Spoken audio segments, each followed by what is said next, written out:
paper box. So we want to know how bad the situation is. So we want to run a simulation to know what happened to the paper box when the paper box dropped to the ground. Then we are going to run this solid work to simulate this. So at the end of today's lecture, you will practice your simulation to the TA.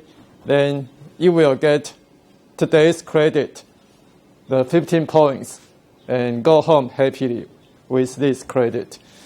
Okay, so that's what we are going to do today. Then next slide, please. Okay, so gentlemen, what's your name? Jason. Again? Jason. Jason, could you read the first point? Force. The resultant force is the single force that has the same effect as two or more forces acting together. Yes, good. So we add forces together, we will have a summation of the force, the resultant of the force. Like we have one force applied to, so what's your name, please? Kevin. Kevin? Like, can I borrow your bottle? Okay. So everyone here, if I have a force applied up to this water bottle to support this bottle, we have a force upward. But due to gravity, the force has a downward force. So my upward force must balance the downward force to keep it stably on my palm. So this is the force resultant. The upward force plus the downward force is the resultant. In this case, the resultant happened to be 0. Okay? So, Jason, could you read the second point? Two forces in the same direction. Okay, so we can add the two forces together. And Kevin, could you read the third point? Two forces that are in the same direction produce a resultant force that is larger than either individual force. Yes, good. And what's your name, please? Martin. Next one. You can easily calculate the resultant force of two forces that act in a straight line in the same direction by adding their sides together. Okay, so just some illustration or elaboration of the resultant force summation case. Okay, next slide, please. So this is a force summation. 2 plus 3 equals to 5. Okay, next slide. If they are in the opposite direction, we do minus, so 5 minus 3 equal to 2. Okay, so just some simple math. Okay, next slide, please. Okay, Newton's first law. Okay, what's your name, please, gentlemen? Your name? Yes. Kendrick. Hendrik, could you read the first point? Newton's first law stated that a body will remain at rest or continue to move at a constant speed in a straight line unless a resultant force acts on it. Okay, if there's no force or the force, resultant force is 0, means if it will keep its original state, like if it is motionless, then it is motionless. If it is in the forward motion, then it is in the forward motion. Like in this case, like two forces in the opposite direction with the same magnitude applied to the car. Then the total force is 0, but the original speed of the car is 20 meters per second. Then nothing would happen to the car. It will have the same velocity, 20 meters per second. Okay, Jason, could you read? Newton's first law states that a body will remain at rest or continue to move at constant speed in a straight line. Could you read this one? The thrust from the engine is equal and opposite to the drag caused by air resistance and friction between the road and car tires. Okay, good. So it means the resultant is 0. Very good. Next slide, please. Okay, lady, could you read what's your name? Tania. Tania, could you read the first point? Resultant force equals force times mass. Okay, that's the Newton's second law. So this is, you might have learned this long time ago. Then, so force equal to ma. So the example is like we have a sphere and the volume is 4 divided by 3 times pi r cubic. So we can calculate its volume, and the volume times density is the mass. Then the mass, if the gravitational force applied to this mass should be, because force equal to m times a, the gravitation is 9.8 meter per second square. Then mass times the acceleration is the gravitational force applied to this. So what's your name? David. David. So do you agree with this? I don't understand. You don't understand? Yes. Newton's second law. Right. So can you, because force equal to mass times acceleration. Yes. Yeah, that's right. Then mass equal to density times volume. Right. Okay. Then for a sphere, the volume is 4 divided by 3 times pi radius cubic.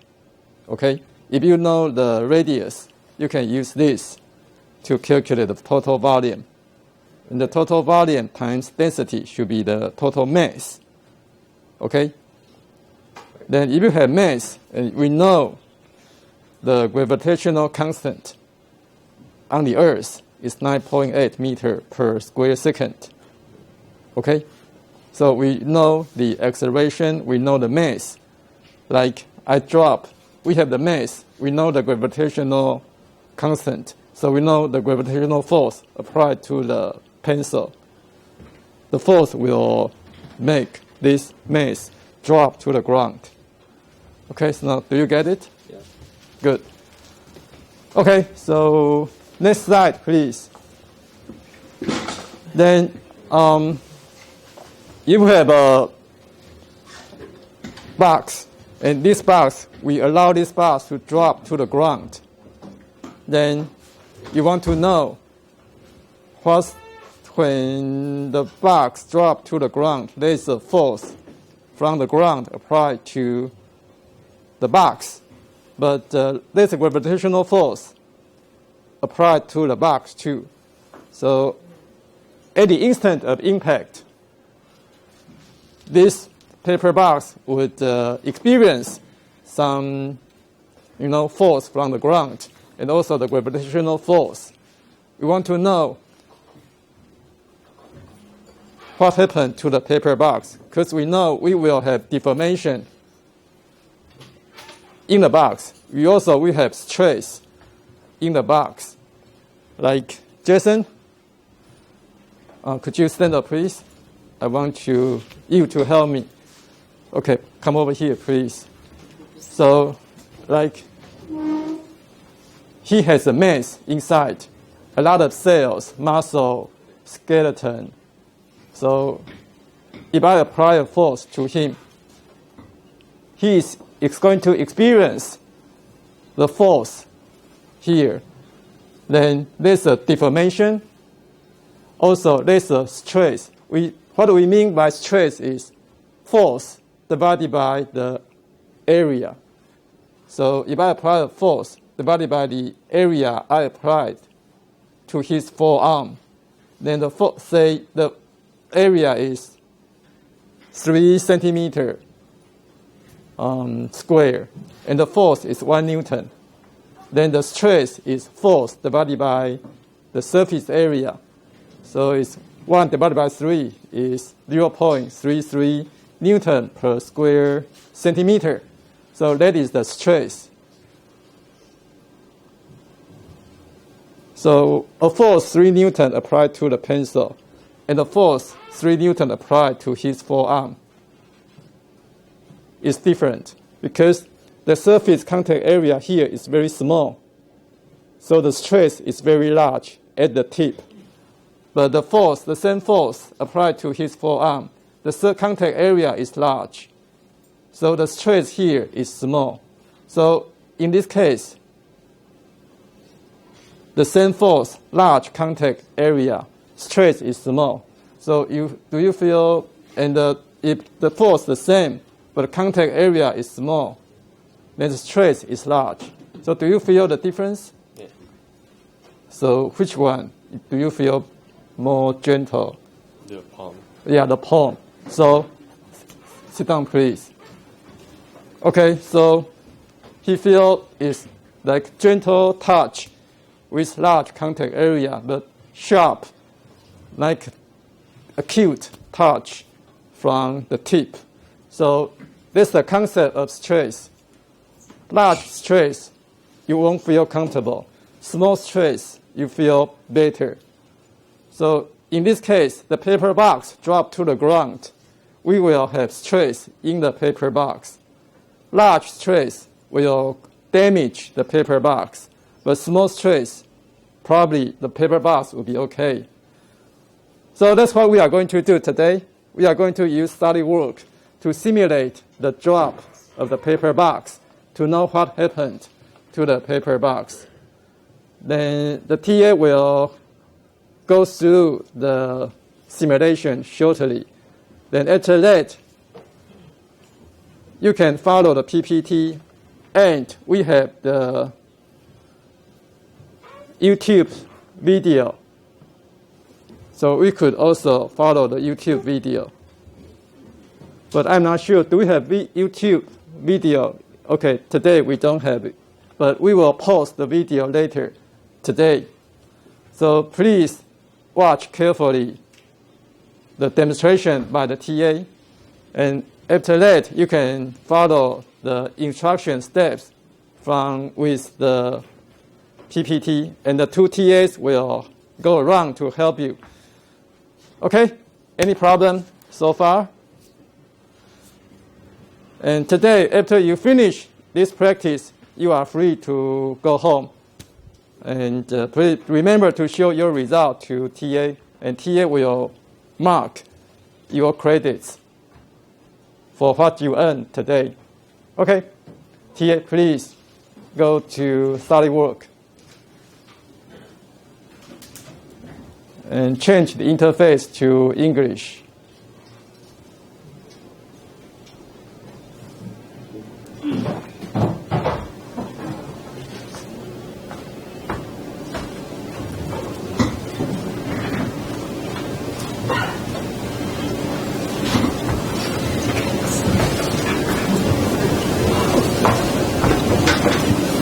Once you will get familiar with this software very quick. So, and you don't need to worry. Even you are not an engineering major, you will be fine.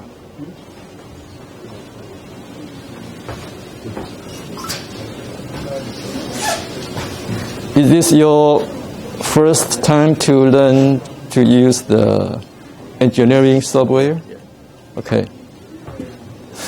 What's your major? Agronomy. Sorry?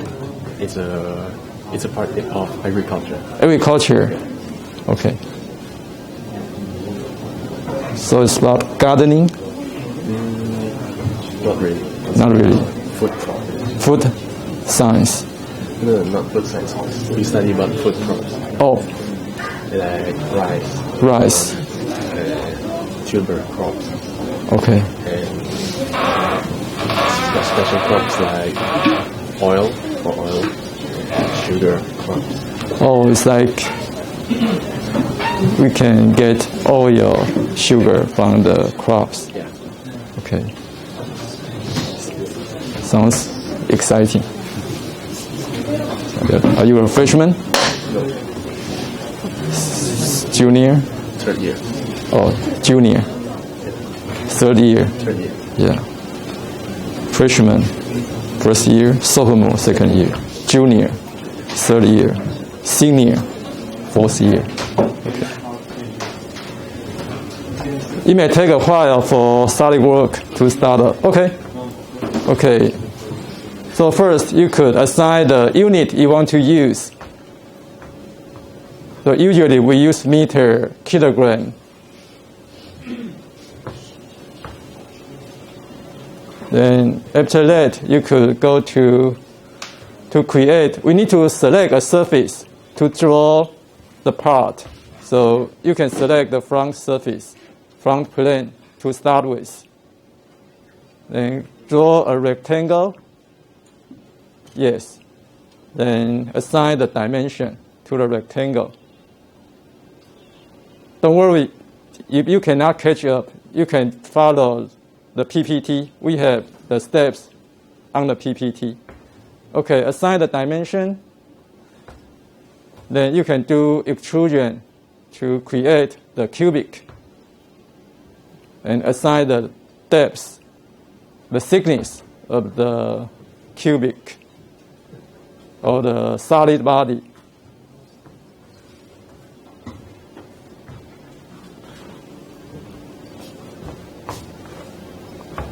Then select simulation, drop test. And part, we need to assign material.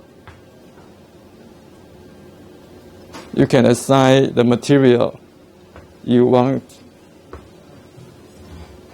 Material, so you need to wait for a while for the material selection window pop up.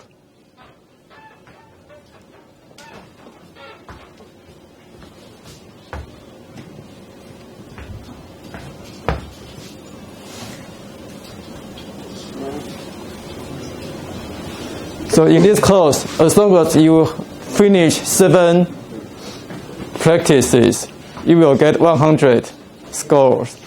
Then after that, you don't need to come to the class.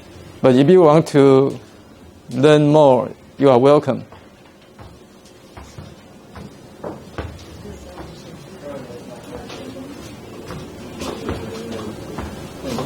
Okay, what's your name, please?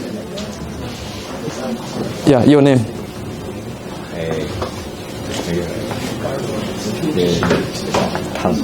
Tom. Okay, good. Okay, now select the material. Okay, apply the material.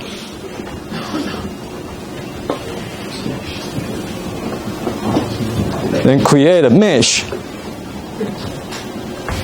So just create a mesh, okay. Because this is finite element simulation, so we need many small elements to run the simulation. Then we can select the height, the drop height of this test. So he selects 1,000 millimeter, which is 1 meter. So you drop the box from 1 meter high to the ground. And normal to gravity is the orientation.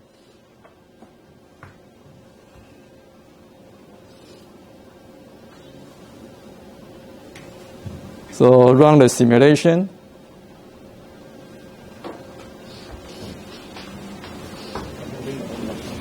It's a very simple simulation, so it won't take too long for the simulation to finish.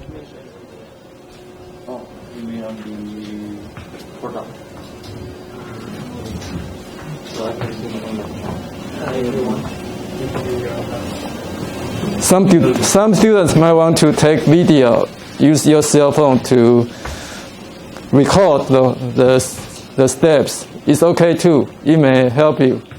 Okay, now we get the result. So this box, when this box drops to the ground, we will know the stress distribution of the paper, the box. And see, on your right hand side, you will see the color. The red color means very large stress. The blue color means very small stress. So inside the body, you will know some hot spots of the high stress. Those spots are the possible location for this object to break, to have crack. Since the maximum, the stress is 33 megapascal, because Newton divided by square meters. Remember, force, Newton, divided by area. Here, meter square is the stress. Then the largest stress, 33 mega. Mega is 10 to 6. 33 megapascal is the largest trace in this drop test.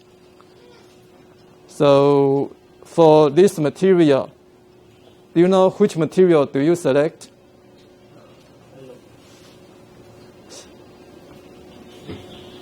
What's the material name? Alloy.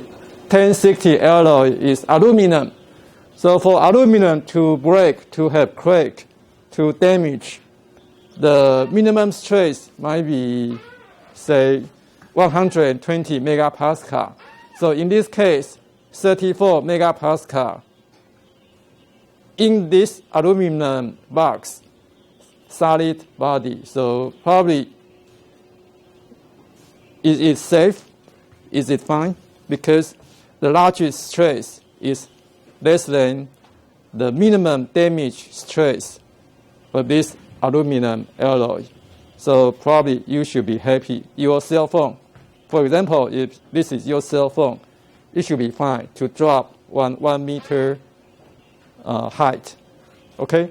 So all your cell phones, before they reach the consumer, before they leave the factory, they need to do the drop test to prove it is okay for the consumer to use. So drop test is a very common practice for all the consumer electronics company. Okay, now if you are an engineer, this is what you will do to test your products before you sell it to your customer. Okay, do you have any problem? Okay, hello. Any question? No? Good. Now it's your turn to run the SolidWorks. So you could double click on the SolidWorks icon. Then the TA will go around to answer your questions.